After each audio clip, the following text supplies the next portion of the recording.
Jesus, Jesus, Jesus, Jesus, Jesus, Jesus, Jesus. Karakenan faye, karakenan faye, karakenan faye, ani malan soda pare. Karakenan faye, karakenan faye, karakenan faye, malan soda pare.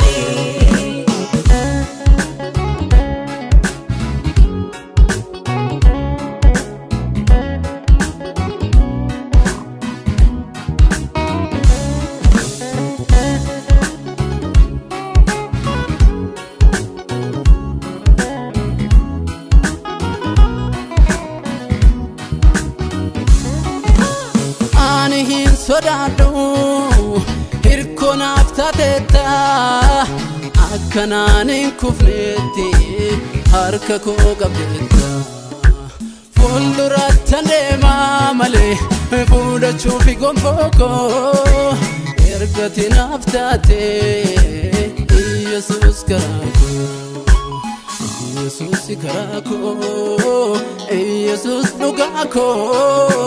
simalenyon darbu tasuma abban walinarko Jesus karako Jesus lugako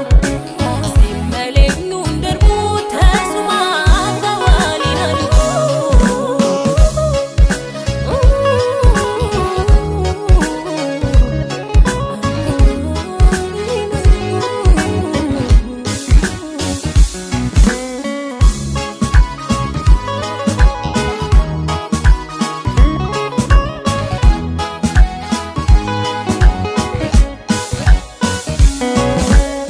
Diko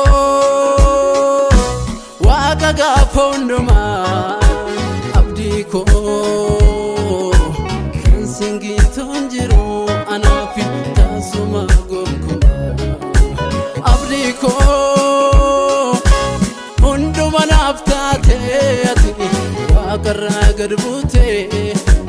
abdiko enyukana kaketi Sami kunite soke dachenze fejata ya weri eko atunda nargita Sami kunite soke dachenze fejata ati wakayoko hunduma nargita Hallelujah jobba majalate Hallelujah arifate dofte Hallelujah Hallelujah fayifte lubuko Hallelujah kalmeke gubati saftena afmakako Hallelujah jobba majalate Hallelujah arifate dofte Hallelujah Hallelujah fayifte lubuko Hallelujah kalmeke gubati saftena afmakako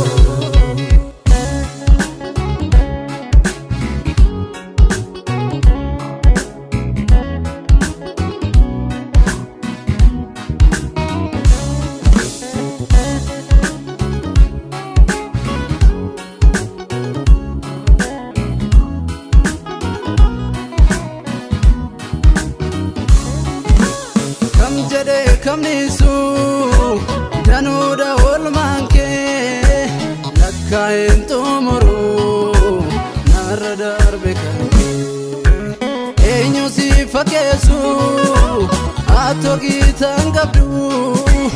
enyu si madalu atontil mamamtu ngafawanunda naftate kobake Rikicha jomsa nafta makanke Anga fawadunda nafta tikubaki Rikicha jomsa nafta makanke